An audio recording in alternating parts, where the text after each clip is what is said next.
Ziyanda, good evening to you. In big, broad strokes, the key arguments today. Let's sum that up.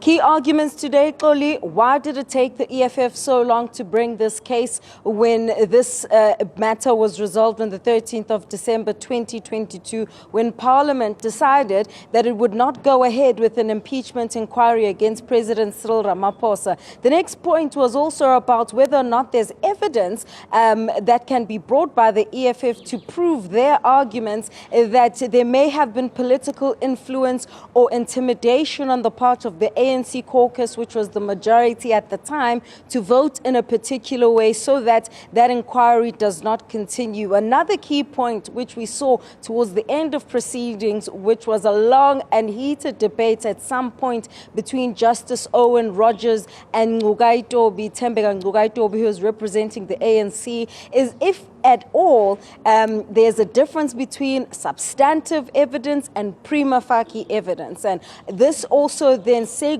into the arguments about the scope of the panel, whether or not they dealt with information or evidence. Ngcukaitobi arguing that, they were misled. They dealt with information, incorrect information at that was submitted by Arthur Fraser, and therefore that very report in itself was not sound. Now, when you also go back to the ATM's argument, which was supporting the EFF, they were arguing that the MPs did not actually sufficiently look at the kind of allegations that were made by that independent panel, and therefore, Parliament has a responsibility, according to Section 55(2), to hold all organs of state responsible. Now, interesting as well, which then also speaks to the politics of this whole matter, of course, Xoli, is the fact that this report was concluded during the 6th administration, and there was also a debate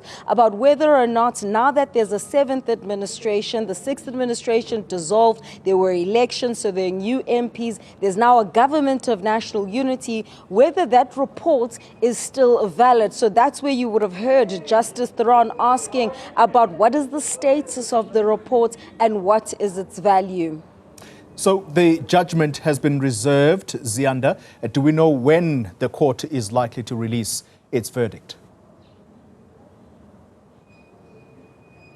Well, we are at the mercy of the Constitutional Court, Xoli, but certainly this is a matter, as you would have heard, of public interest and importance, but also in terms of precedence, in particular when it comes to the rules that guide an impeachment process. You'll remember that the EFF had actually brought a court case before this court, so you would have heard a referral to EFF 1, which is the Nkandla judgment, and EFF 2. Now, EFF 2 refers to when they tried to remove former President Jacob Zuma, and at the time, the National Assembly didn't actually have rules or steps as to how to go about the impeachment of a president. Now there are steps after a Constitutional Court judgment in 2017, which actually outline how to go about it. So the first thing, of course, is the National Assembly must agree then to go ahead with, instituting an independent panel.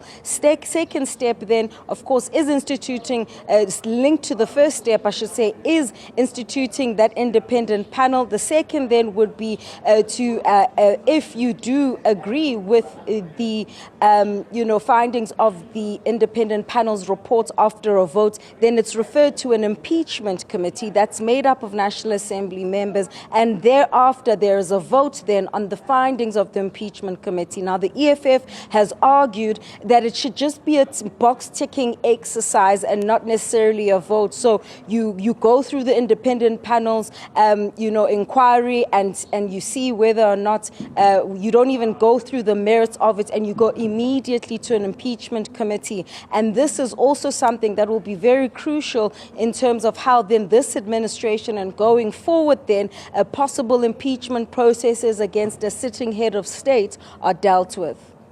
Ziyanda Ngcobo helping us to wrap the day, the proceedings at the Constitutional Court. Very, very salient points she has touched on.